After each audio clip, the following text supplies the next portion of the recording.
Hi, Pete. Thanks for meeting with me today. I appreciate it. Hey, Dana. I just had a few questions for you regarding the exhibition here, but also regarding your work in general. And we'll just try to make those two things connect. Can you give us an overview of your artistic practice? What inspired you to create art? Um, sure. My grandmother, I guess, Mhm. she pushed me pretty hard when I was a kid. She had a stack of books, art books. She'd make me do reports before I could do anything else when Hmm. I would visit her during the summers. I think that drove me into it. And Okay. I started with drawing, and I just would always come back to drawing over the years. Hmm. And it's still at the center sometimes of the practice. I'm colorblind. At some point, I transitioned when I met somebody named Joe DeLapp, who was a professor of mine in undergrad. I had Hmm. transitioned a little bit from drawing and painting at that point to technology, but I always Hmm. come back to drawing. Okay. I'd say my grandmother is the main sort of kick there, though. All right. Interesting. Um, was there a particular event, article, or area of research that inspired you to further explore the phenomena of climate change and its environmental impact in your work?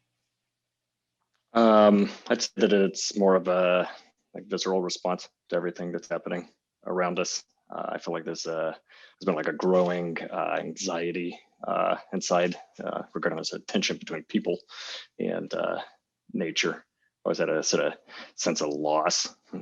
I think started getting to develop in my 20s. Used to travel to Death Valley quite a bit. I lived in Nevada, and I'd find Mhm. myself kind of thinking through this conflict of some sort in that space. That I think that's what's driven me toward it over the years, just growing. Hmm. Okay. Interesting. Tell us about your work, Leviathan Elegy for Ice, here in the exhibition, The Future is Present, Art and Global Change at Lawmeyer. How did that work develop? Since the work was created as a result of a residency in a remote area of the Arctic, what universal messages were you able to extract through your work from that experience? I think that work grew out of my work, Aesthetics of Capital, in 2017, which is mining the e-waste and thinking through supply chains. Regarding a universal message, I visited the Arctic uh, twice, kind of going to see and sort of feel and think through. Sorry, my cat is just eating up our 15 minutes. I was hoping even that this would be a full nap time. But just sort of feeling the effects of climate change is why I went up to the Arctic to kind of feel my way through it. And Mhm. I ran into I guess in terms of universal messages, it's almost like this sense of the supply. Argue on camera, Simon. It's almost like the sense of the sublime in the face of like this catastrophic loss. It just was Mm. shocked the first day that I was in the Arctic. Mhm. This cat is very present. It's like I woke up the first day I was in the Arctic, got on this boat and went out into the ice, and all this ice is just pouring off out to the horizon around me. I may have mentioned this to you at one point, but I Mm. saw this chunk of ice with this boat kind of go rolling by me. It had a plant inside of it. There's a whole Mhm. plant. I don't really, necessarily know my plants that well. Mhm. Not modest, but I'm staring at this thing and I realized everything I've been reading in terms of Svalbard, traveling from the south over the equator, to get to the north of these plants that are coming off of this face of this glacier that I'm in front of.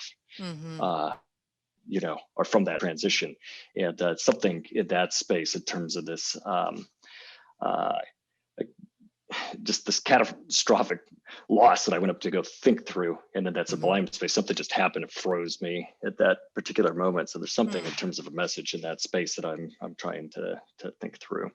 Hmm. You mentioned the technologies as well.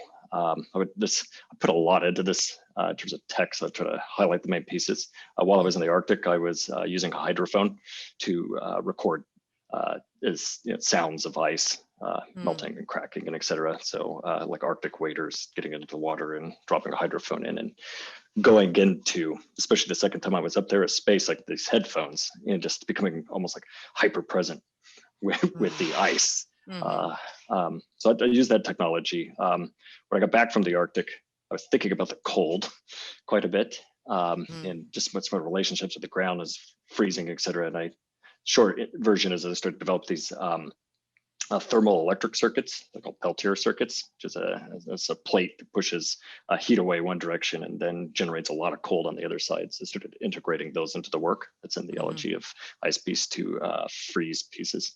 And I've also been working through with shader programming, which exists on these video cards that are inside of those machines to generate images that are Mm-hmm. being simulated in real time. I'd say those are like the primary three sort of technologies I'm using. Mm-hmm. Okay, Concert of it.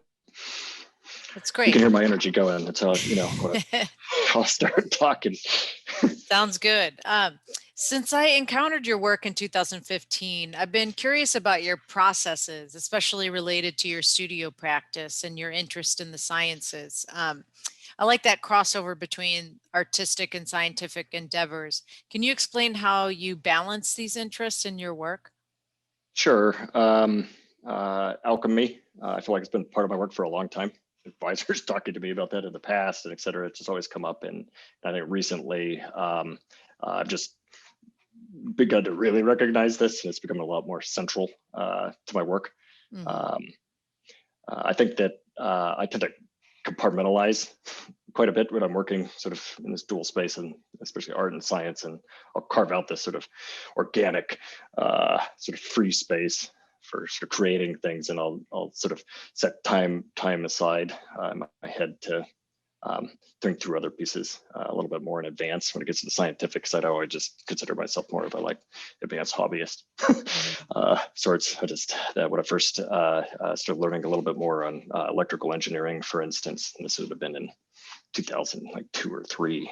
I just bought a bunch of toys at garage sales and like thrift stores, and Mm-hmm. just cracked them open and looked at the parts. I was like, I guess I'll just figure out what all these parts are Mm-hmm. to figure out how to do something with this stuff. And if I could just figure out the names of each of these pieces, then I'll just already be on my way. And I Mm-hmm. take that same approach now, whether it's chemistry or whatever, wherever it is in the sciences that I look at.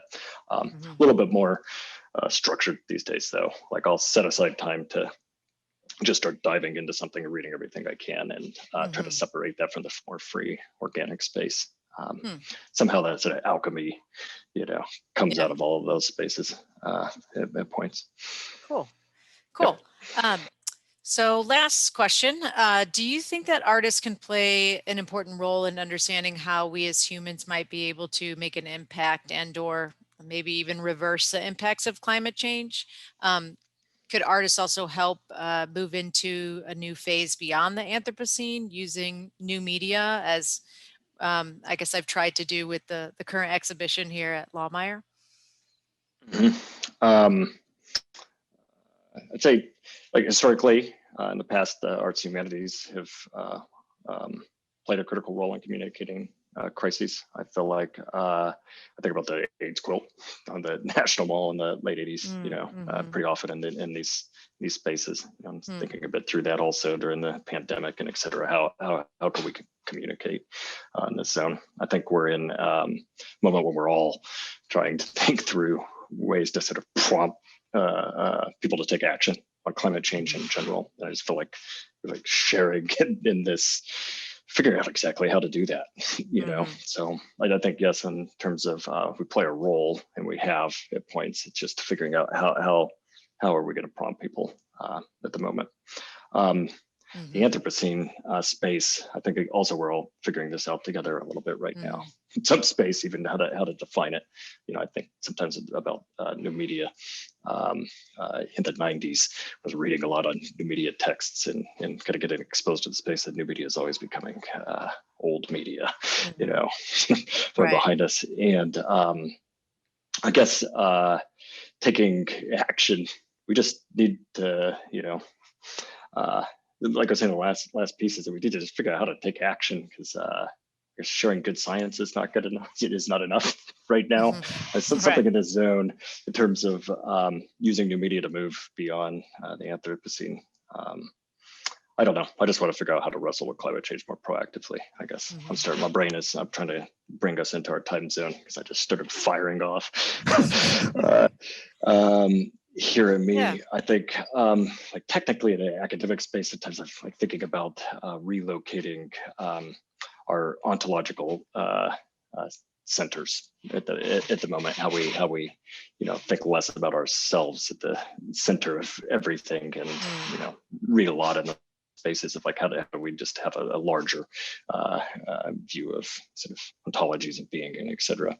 I'm thinking a lot about consciousness and the non-human recently as a kind of looking toward fresher work, Mhm. and finding spaces inside of new media to maybe start moving towards finding some sort of solution for this, like moving beyond the Anthropocene, you know.